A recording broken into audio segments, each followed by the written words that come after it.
So this is World Water Day, and happy World Water Day. So this presentation is being done for Streamable Learning, Live Learning Canada on March 22nd, 2019. So World Water Day is always March 22nd. It doesn't matter what day of the week it falls on, it's always March 22nd. So here are some questions that we're going to be answering in this presentation. So what is water? What might be in your water? What health effects might what's in your water cause? So who are we? Well, Safe Drinking Water Foundation, SDWF, became a registered Canadian charity in 1998, and we started sending water testing kits to schools in 2001. Our mission is to educate the leaders of today and tomorrow about drinking water quality issues to realize our goal of safe drinking water being available to every Canadian. Our national office is located in Saskatoon, Saskatchewan, Canada. So in the background faded out there, you can see in the middle a picture of Saskatoon. In fact, this here is the South Saskatchewan River, which is where we get our water from. In the upper left corner, you can see a picture of our office building. And then the other people in the picture, those are our staff members. So in the upper right, her name's Lolita, and she puts the water testing kits together. In the bottom left, her name's Ashley, and she's going to be joining us to help me in just a minute here. She's my assistant, and I'm in the bottom right, and I'm the executive director. So what is World Water Day? So like I said, it's always on March 22nd, no matter what day of the week it falls on. And it is an annual United Nations Observance Day that highlights the importance of fresh water. And it's celebrated around the world with a variety of events like this event right now. The events can be educational, theatrical, musical, they can be lobbying, lots of different events. Sometimes there are campaigns to raise money for water projects. And the first World Water Day designated by the United Nations was commemorated in 1993. So now we're going to get into what water is. So water is a molecule, so that means that it's a group of atoms basically together. So it's composed of 2 hydrogen atoms and 1 oxygen atom. And it's a universal solvent. So that means that it can absorb pretty much everything. So it's able to dissolve numerous substances in great amounts. So pure water doesn't exist because it would absorb what is around it or what it comes into contact with. Or it's not really possible on Earth. So the purer water sample is, the more strongly it will try to dissolve ions from any object it encounters. So if you try to have like a really sterile laboratory condition for water, then anything very pure, anything that a very pure water sample encounters, so if it encounters a bit of dust or if it's in a plastic container, then it will leave behind traces of itself in the water. And very few situations require totally pure water anyway. The tap water in most, although not all places in Canada and the United States, is totally safe to drink, even though the taste may vary. And we're going to get into what could be in your water that would be good for you and what could be in your water that would be bad for you. So for scientific projects, water is distilled to the point at which the few impurities that remain don't mess anything up. So I remember when I was a kid, my dad's a scientist, and he worked at a research station, and they had distilled water there. And when me and my brother, we would go there, we would want to taste the distilled water, see what it tastes like compared to the tap water. So water has 3 states that it can be in, and actually it's the only thing on Earth that can naturally be in all 3 different states. So it exists in gaseous, liquid, and solid states. It's tasteless and odorless, and it's a universal solvent. And in small quantities, it appears to be colorless, but it actually has an intrinsic blue color that's caused by slight absorption of light at red wavelengths. So I'm going to just stop here for a second and stop the sharing so that you can see me bigger screen and see if you have any questions. So does anybody have any questions so far?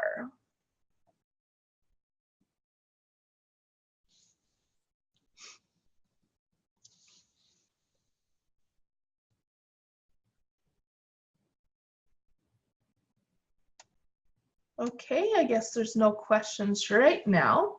So in that case, we'll continue on. Oh, they want to understand pH. Okay, that's not really part of this presentation, but a little bit. So pH is how acidic or how basic something is. So for water, the Canadian guideline is 7.5 to 10. So basically you want your water to be a little bit basic. So pH is going to be affected by alkalinity in the water. So alkalinity buffers it from changing. If your water was to become too acidic, then it might leach metal from the pipes. So if you had, say, copper pipes, it could leach some copper from the pipes, and then that would cause some health effects. So we're going to get into that, and we're also going to get into alkalinity in just a minute. Are there any other questions before we continue on? Okay. Oh, if you boil water, is it not pure? Well, it does have a purification effect to boil water, but there are some things like lead where it will not get it out. It will still not be pure. So sometimes boiling water is not sufficient. Also, if there's hydrocarbons in the water, then we usually have a advisory that's even more than a boil water advisory or a do not consume advisory. It's a complete do not use advisory.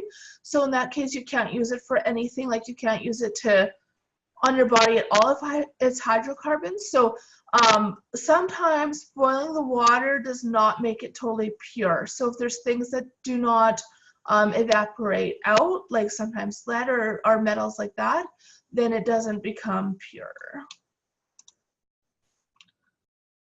So I see a comment here. So on the carry the kettle reserve right now, can they boil water and drink it, or are they in no drink advisory? That's an interesting question. We're going to get into how to see the drinking water advisories in Canada, and when we get to that part, we can look up carry the kettle reserve as an example. Off the top of my head, I don't know. I know something is definitely going on in carry the kettle reserve, but I don't remember if it's a boil water advisory or a do not drink order. Okay, so we're going to get back into the presentation because we have a fair bit to cover, but I will pop out again for any questions in a couple of minutes here. Okay, so we're going to go back into the presentation. So beneficial minerals in water. So there are actually some minerals in water that are beneficial to us, like calcium and magnesium.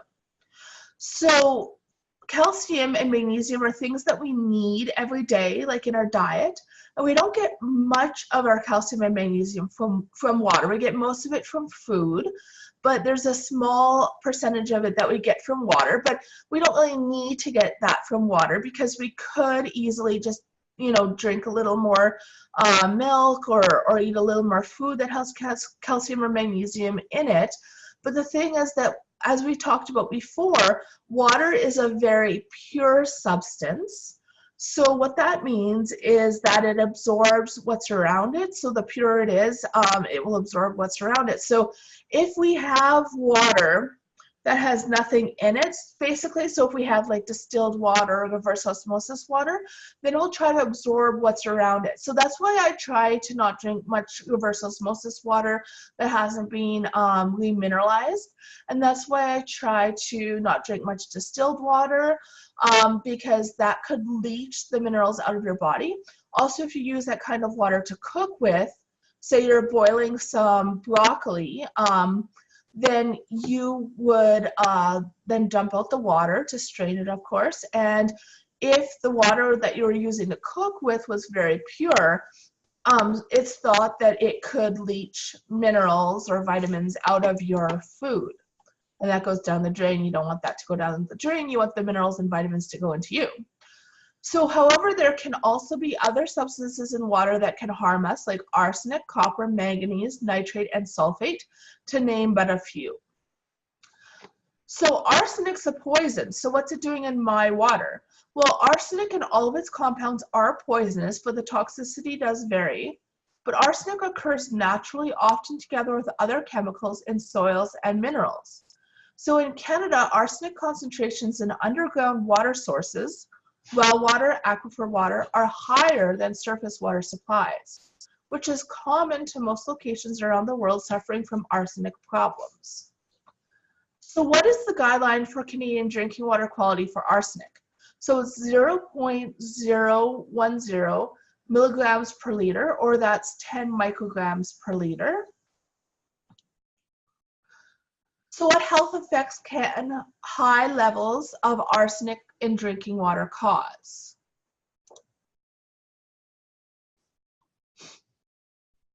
Okay, so I see a comment that someone drinks reverse osmosis water at home because of the toxins in the tap water.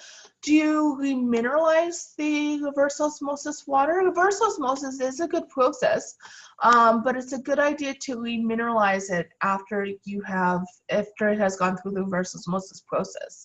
So by using some calcium and magnesium and having it in a large tank where you keep your water, for example. Okay, so arsenic is considered a human cancer-causing agent, so it's a carcinogen. The results of studies suggest that consuming drinking water with very high levels of arsenic over a lifetime can increase the risk of cancer in internal organs such as the bladder, liver, and lungs. So long-term exposure, which is over many years or decades, to high levels of arsenic in drinking water can also cause thickening and discoloration of the skin, nausea, diarrhea, decreased production of blood cells, abnormal heart rhythm and blood vessel damage, or numbness in the hands and feet. So what health effects can short-term exposure to very high levels of arsenic in drinking water cause? So if you were to go somewhere where there's very high levels of arsenic in drinking water and drink the water for a few days or weeks, then what might happen to you? You could have abdominal pain, vomiting, diarrhea. You could have muscular cramping or pain. You could have weakness and flushing of your skin or skin rash. You could have numbness, burning, or tingling sensation or pain in hands and feet, thickening of the skin on the palms of the hands and soles of the feet, or loss of movement and sensory responses. Copper is a metal, so what's that doing in your water? Well, it's a metal, but it is naturally present in the environment. So levels of contamination are sometimes increased around agricultural land due to manure spreading, near smelting facilities, and near phosphate fertilizer plants. There are also significant amounts of copper released from wastewater treatment plants, which could lead to problems downstream if a community has this as their water source. So farmers and others who rely on small water reservoirs for their water supplies sometimes try to control algal blooms with copper sulphate, bluestone, and that can increase copper levels. But as copper is taken in by the algae, its levels should decline rapidly. The main source of copper comes from household plumbing, especially when the water is corrosive. So we talked about alkalinity and pH a little bit when we had the questions. So if the pH is low, then the water is acidic and it's quite corrosive, and then it could leach the copper from the plumbing, and then health effects from that could result. I've even heard of First Nations communities in Manitoba where the water is so corrosive that it basically eats through the copper pipes, and there's a fine mist of water that sprays out from the pipes where water shouldn't be coming from. The corrosiveness of water towards copper is generally highest when the water is acidic, the alkalinity is low, and the hardness is low. So someone says that their dad has very thick skin on his hands and feet and wonders if that has anything to do with arsenic. Well, it is one of the symptoms of arsenic poisoning. However, that being said, I'm definitely not a medical doctor, and there might be other causes as well. It might be worth asking the doctor, or you might think about where he's had his water from and whether there's high arsenic there.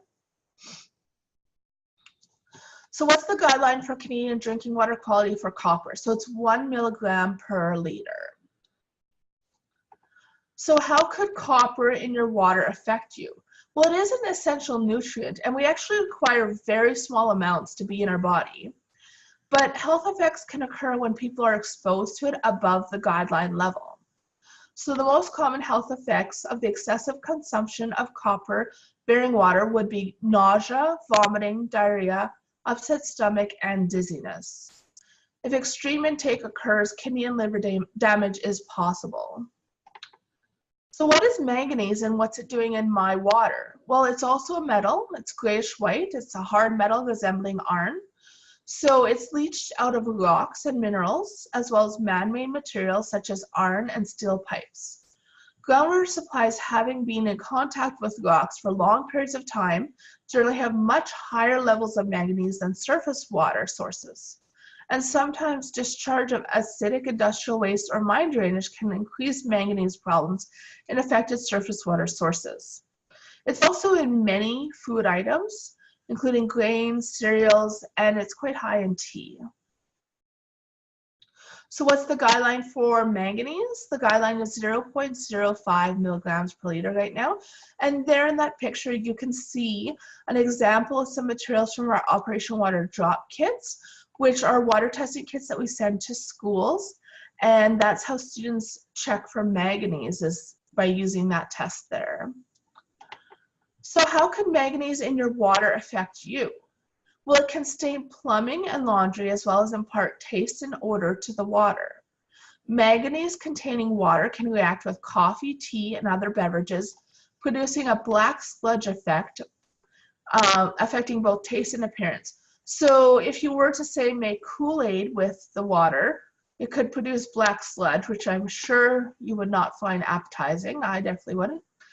In addition, commonly occurring dissolved manganese can be oxidized by bacteria, encouraging microbial slime formation in both distribution and household pipes. For a very long time, it was thought to only be an aesthetic water quality issue. But now there's starting to be more and more research conducted on the health effects of manganese, and Health Canada is proposing to lower the maximum allowable concentration to 0.12 milligrams per liter. The legislation is expected to be in place later this year. And I've heard some news reports that that's going to affect some communities where they currently are not meeting that lower allowable concentration. So they're going to have to make some improvements to their treatment plan or something like that. So how can manganese in your water affect you? At high levels of concentration, 0.5 milligrams per liter or greater, so this is 10 times the current aesthetic objective, manganese becomes a health concern as it can affect brain health. So if you have too much manganese in your water, then it can cause neurological problems like Parkinson's disease, like shaking. People with long-term liver disease have problems getting rid of manganese. It can build up in these people, and it could cause shaking, mental problems such as psychosis, and other side effects. What is nitrate and what's that doing in my water? Well, it's a compound of nitrogen and oxygen that's found in many everyday food items like spinach, lettuce, beets, and carrots. Usually there's low levels of nitrates that occur naturally in water, but the majority of the dietary nitrate intake is from food, not water. So same as with calcium and magnesium, you get most of your minerals from your food. Nitrates can come from a variety of sources: fertilizer, manufacturing runoff, animal feedlots, wastewater sludge, septic systems, nitrogen fixation from the atmosphere by legumes, bacteria, and lightning. So basically this can come from some industrial processes, this could come from agriculture, and it can also be happening naturally by the world like lightning. So nitrate in water is colorless, tasteless, and odorless. So you used to be allergic to nitrate, so you had problems with tap water. Interesting. So maybe that's why you got your reverse osmosis system. So what's the guideline for drinking water quality for nitrate? So it's 45 milligrams per liter. So that's quite a bit higher than the other guidelines, or most of the other guidelines that we've seen so far. So it's not usually as dangerous. So what are the health risks associated with high nitrate levels? Well, there are a few potentially serious health risks associated with drinking water high in nitrates. Mostly it's babies who are affected by high nitrate levels. So the most serious is methemoglobinemia, blue baby syndrome. and occurs most often in infants under 6 months of age. It becomes toxic when it is reduced to nitrite, and it can happen both in the saliva and in the stomach that it reduces to nitrite. And the stomach acid of infants is less acidic than that of adults and is therefore more conducive to the nitrate-reducing bacteria. And it's reduced to nitrite in the blood, then combines with hemoglobin to form a compound called methemoglobinemia, I believe. Oh, sorry, methemoglobinemia. The chat window was over that word. So it's not as efficient as hemoglobin at carrying oxygen, so oxygen deprivation can result. So if there's an infant who has been affected by methemoglobinemia, then the skin around the mouth and on the extremities, so like the feet, the hands, the fingers, the most extreme would probably be the bluest, will turn blue, and the child will experience shortness of breath. But it can result in brain damage if it's severe and even death. But if the symptoms are recognized and medical help is sought immediately, it can easily be treated with an injection of methylene blue. So again, of course, whenever you're concerned about your health or you see symptoms like this, then definitely it's important to get medical help immediately in this case. So, your local emergency number like 911. So what are other health risks associated with high nitrate levels? Excuse me. Healthy adults can consume large amounts of nitrate without suffering adverse health effects. The nitrate consumed daily in the diet is readily absorbed and is excreted as urine. However, prolonged ingestion of high levels of nitrate has been linked to stomach problems and can increase the risk of bladder cancer. So what's sulfate, and how does sulfate get in your water? Well, it's formed when sulfur, which is a non-metallic element that is widely used for commercial and industrial purposes, combines with oxygen. Sulfate products are used in the manufacture of many chemicals like dyes, soaps, glass, paper, fungicides, insecticides, and several other things. And they're used in the mining, pulp, sewage treatment, and leather processing industries. Aluminum sulfate, alum, is used in water treatment as a sedimentation agent. And copper sulfate, the picture below is copper sulfate crystals, that has been used to control blue-green algae in raw and public water supply. So sometimes it's put into the water on purpose to treat it. So what's the guideline? The guideline is 500 milligrams per liter. So as you can see, that's quite a bit higher than all of the other ones we've seen so far. So what are the health risks associated with high sulfate levels? Well, it's mild, so they've been shown to have a laxative effect on humans, and they can cause mild gastrointestinal irritation. What other nasty contaminants could be in your water? Well, there could be bacteria, there could be viruses, or protozoa in your water. So you don't want these things in your water at all. So what bacteria can be in your water? So here are some examples. So campylobacteriosis is an infectious disease caused by a bacterium called Campylobacter jejuni. Cholera is an infectious disease caused by the bacterium Vibrio cholerae. Escherichia coli, E. coli, is a bacterium that is found in the large intestine or feces of healthy warm-blooded animals, including humans. H. pylori is a major cause of ulcers in the stomach. People used to think that ulcers were basically all caused by stress, but actually most of them are caused by H. pylori. Legionellosis is a lung infection caused by a bacterium named Legionella pneumophila. And shigellosis is an acute intestinal illness caused by a group of bacteria called Shigella. Now, obviously, I'm not going to be getting into all the information about these illnesses today. We have fact sheets on our website that go in depth into all of these. And we also have an Operation Water Health program that's available free of charge on our website that talks about healthy drinking water, unhealthy drinking water, and the health problems like these that unhealthy drinking water or unsafe drinking water can cause.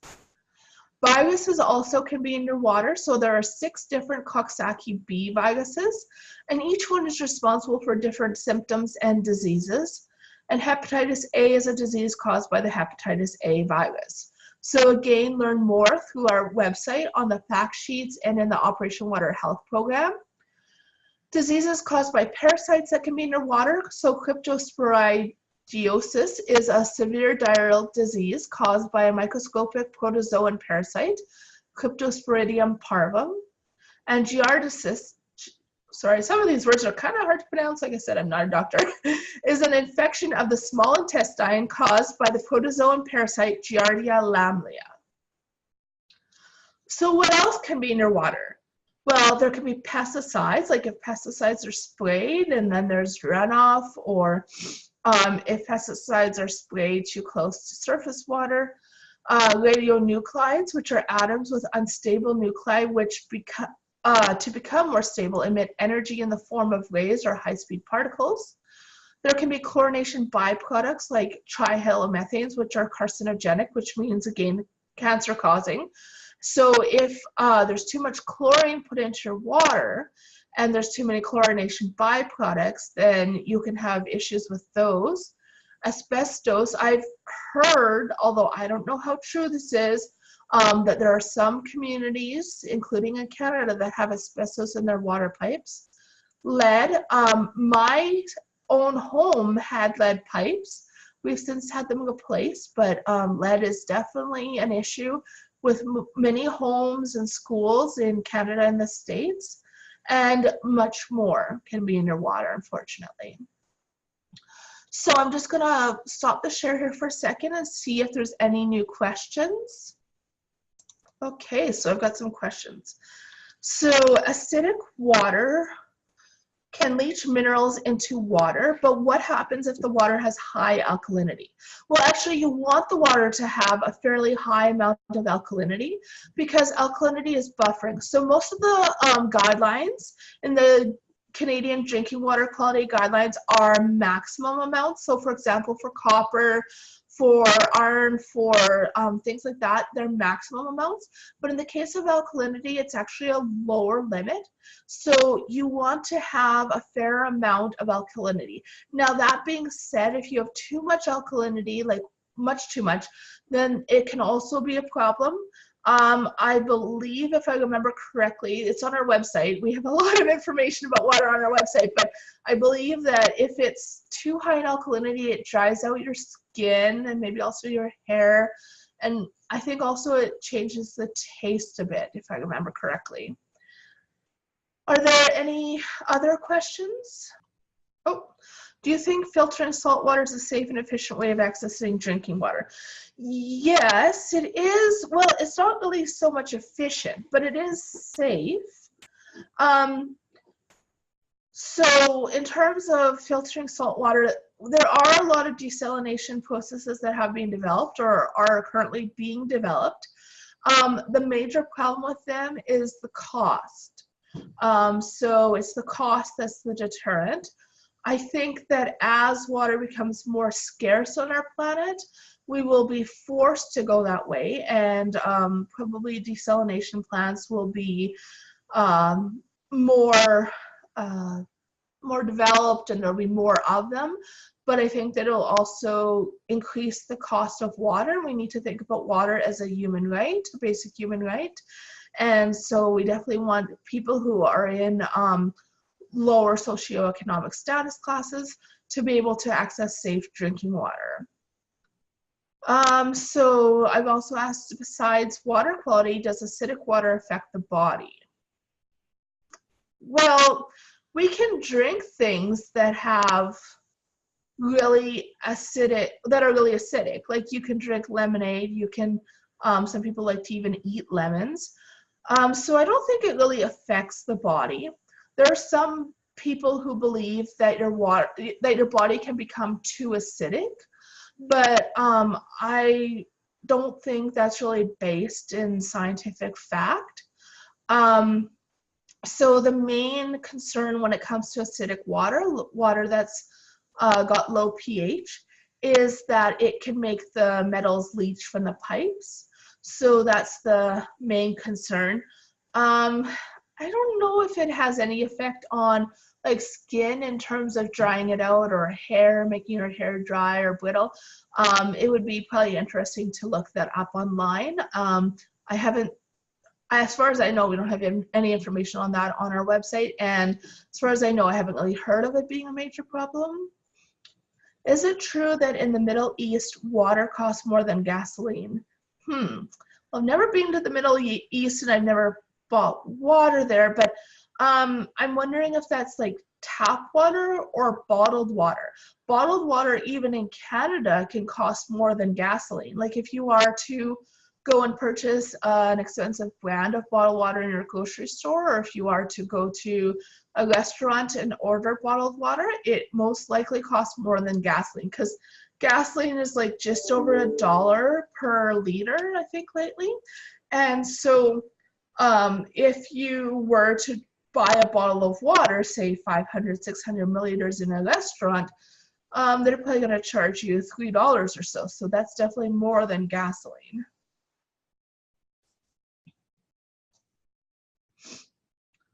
Lots of interesting topics to for students to research later on as well.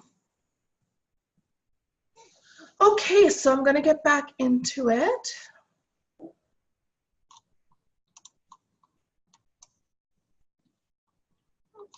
Okay, so we're going to move on to a very effective method of water treatment.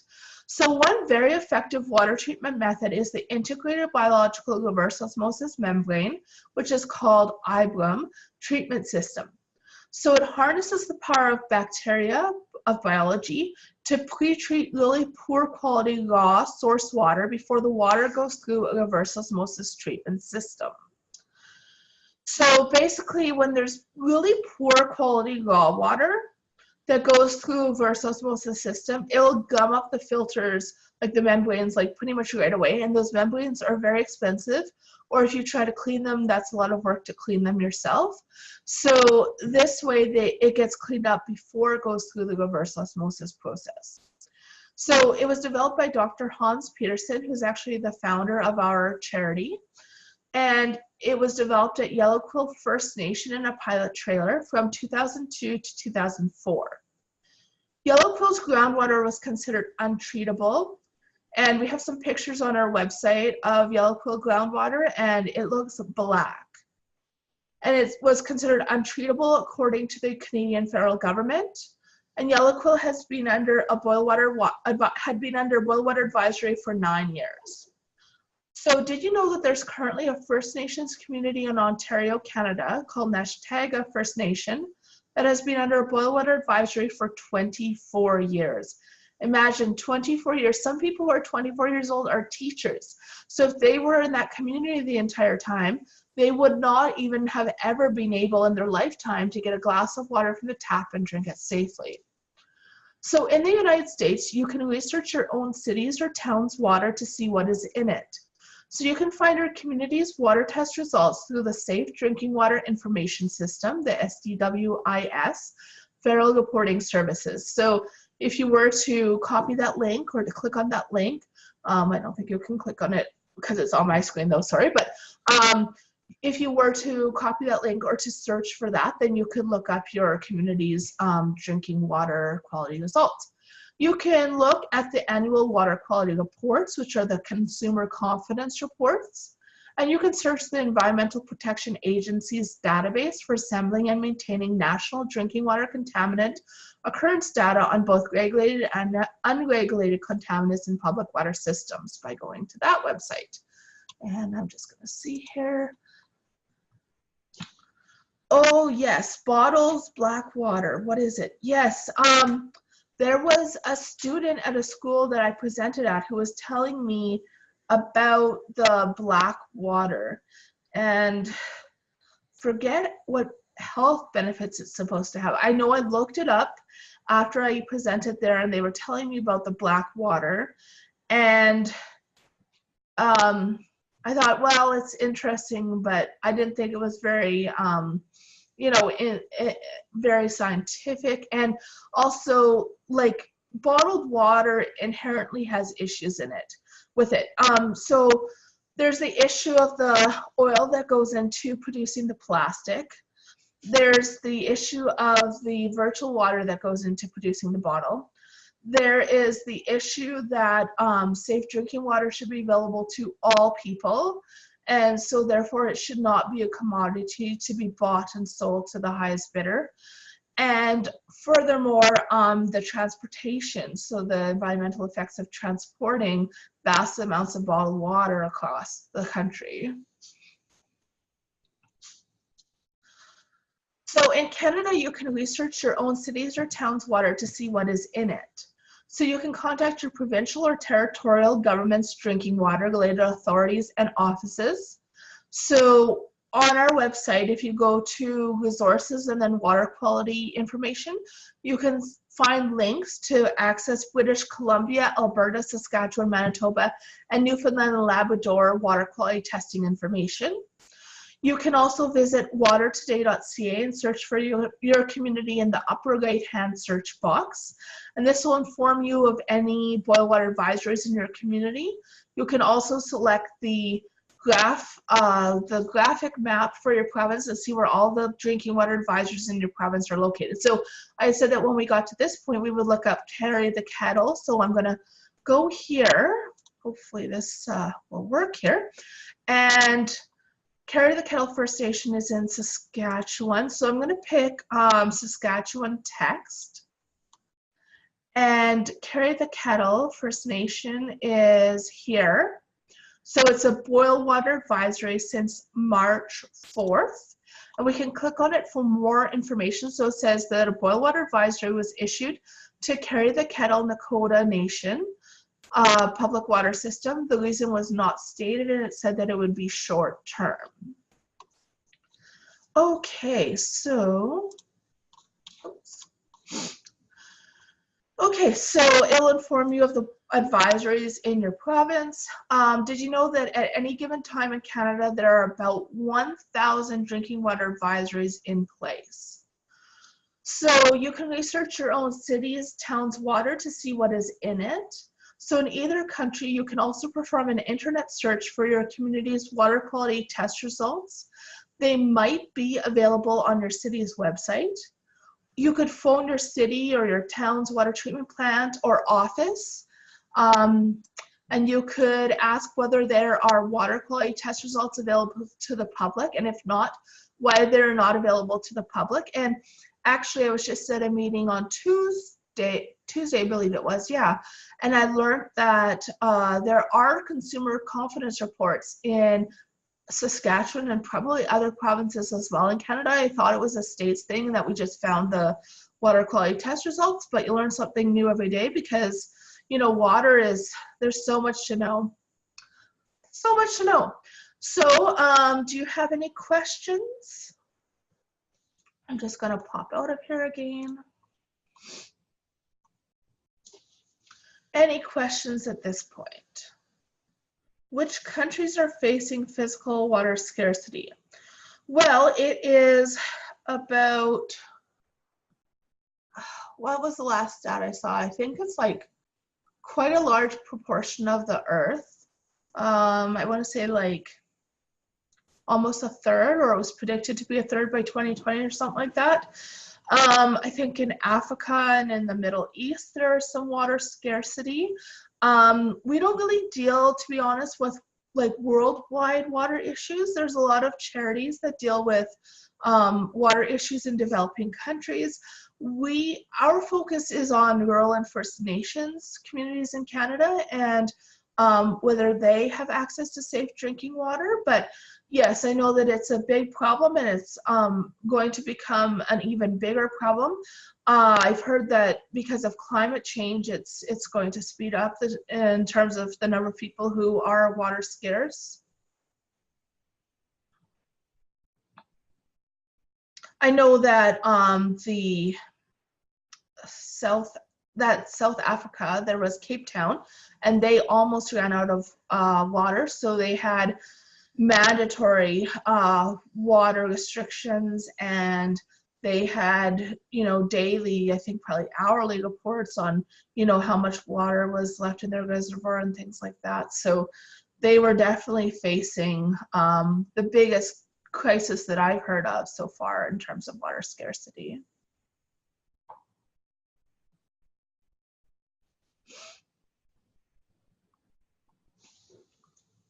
Okay.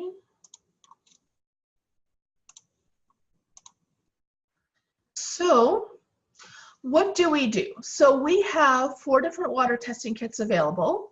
So our kits are elementary Operation Water Drop, high school Operation Water Drop, Operation Water Pollution, and Operation Water Biology. Elementary Operation Water Drop kits are for students in grades 4 to 8. And the students use the kit to test their local drinking water and control water samples for 8 different components. So alkalinity, ammonia, color, total chlorine, copper, pH, sulfate, and total hardness. And they compare their results to the guidelines for Canadian drinking water quality. So high school Operation Water Drop kits are for students in grades 9 to 12, so high school students. And they use the kit to test our local drinking water, control water samples, and 3 other water samples. And we recommend rural, urban, and raw. Raw because it's interesting to see what your water has in it before it's treated. Rural because a lot of rural communities do not have as good of water quality as urban communities. And urban to see, you know, is their water quality really good? Is it better than the rural water quality? For 12 different components: alkalinity, ammonia, arsenic, color, iron, manganese, nitrate, total chlorine, copper, pH, sulfate, and total hardness. And they compare their results to the guidelines for Canadian drinking water quality. So the students can participate in citizen science after using an Operation Water Drop kit because their teachers can enter their Operation Water Drop test result into their Operation Water Drop test result submission website. So here's a picture of that website and where the results have been entered from. So we have results from Yukon Territory, we have results from Nova Scotia, we have results from British Columbia, and we have results from 29, I believe it is right now, Operation Water Drop kits that have been used. Operation Water Pollution kits are intended for students in grades 5 to 12. Oh, okay, you have to go. Okay, so thank you to Neil Colton and his students. And I believe that the recording will be available on our website and also on Streamable Learning's website and so on, and on our YouTube channel. So be sure to check that out afterwards if you would like. Okay, so grades 5 to 12, they include a digital total dissolved solids meter and a digital pH meter, and both meters are guaranteed to be reusable for at least 2 years. And it enables teachers to educate their students about water pollution, what it is, what causes it, how it is cleaned up, how it can be prevented, and what they can personally do about the problem. So in the program, students create a sample of polluted water by using coffee grounds and things like that, and they test its pH and TDS with the digital pH and TDS meters.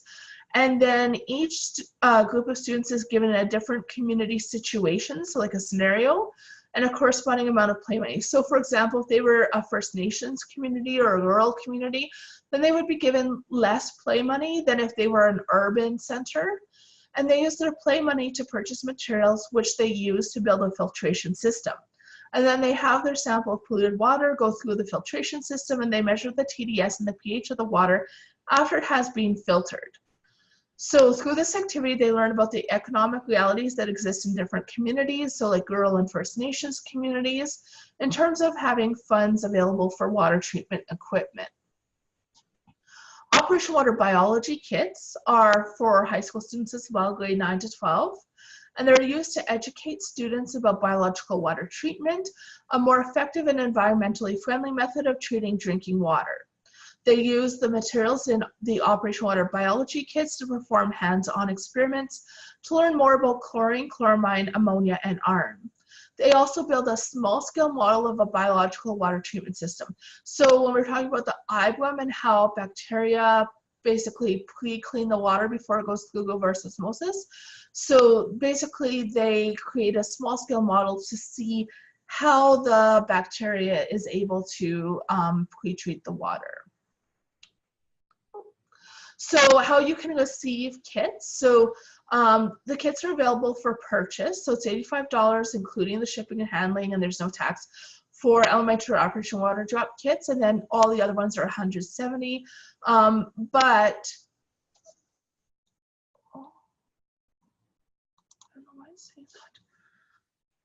But maybe it's kicking me out. I'm not sure what's going on here. So if you order 3 or more kits, then you get a 10% discount. You can also request sponsored kits, especially if you're in Canada, you'll probably receive them. And it also has 4 free educational, we also have 4 free educational programs available. So Operation Water Health, that's about those health problems that can be caused by unsafe drinking water, and it's available in French as well as Cree. Operation Water Flow is very interdisciplinary, so it has a social studies lesson about who is responsible for our drinking water. It has a math lesson where you calculate how much water you use, things like that. Operation Community Water Footprint has the students visit their local water treatment plant or have their local water treatment plant operator come into their classroom or phone their local water treatment plant, and they ask questions that they need to have answers to in order to be able to calculate how much raw or source water is required to produce, well, to treat and deliver 1 liter of treated drinking water to their homes. So when you take a 1 liter refillable water bottle and you fill it up with a liter of water, that's not a liter of water from the river. It takes more water than that to treat and to deliver it to your home. Operation Water Spirit is the First Nations perspective on drinking water. And if you have any action projects or anything that you'd like to do after using any of our programs, let us know. We're always available to bounce ideas off of or to discuss what you could do to take action. So are there any last minute questions? So thank you so much for your time spent learning about drinking water quality issues and solutions. Have a wonderful rest of World Water Day.